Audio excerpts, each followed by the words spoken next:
Joe Biden is leaving office making the strongest possible case for Donald Trump that anybody could possibly make it, and that's that our government and our justice system is of, by, and for the elites and nobody else.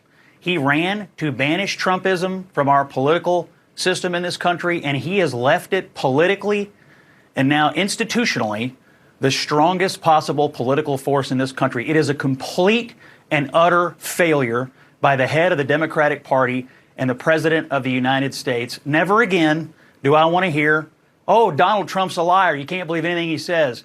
Donald Trump will abuse his power. Donald Trump will only use the system to benefit himself and his family and so on and so forth. Never again. I have one question for Karen, and that is, why did he need an 11-year blanket pardon going back to 2014 when Joe Biden was the vice president? We are sitting on the biggest cover-up of who knows what crimes, and Joe Biden amazingly knows exactly, roughly, when it started. He knows just about when it all started. He's leaving office in complete and total disgrace.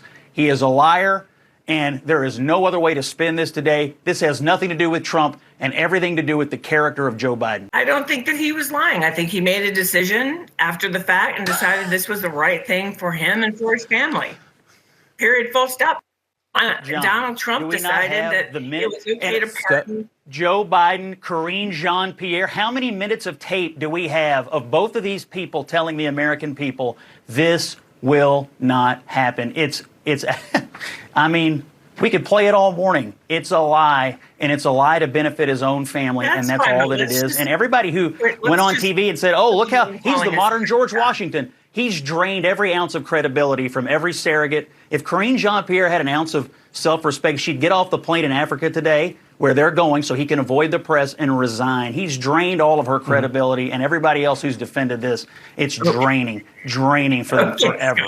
And then he let the prosecution happen.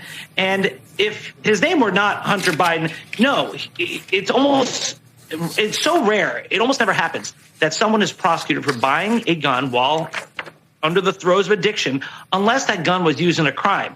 But here, it's a standalone crime, so it almost never happens.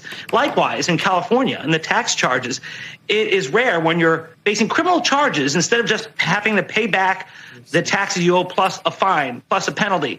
So Hunter Biden was treated differently, and part of it is because Merrick Garland wanted to show the world that he was even-handed. And in so doing, though, he treated the president's son in a way that no one else probably would have treated him.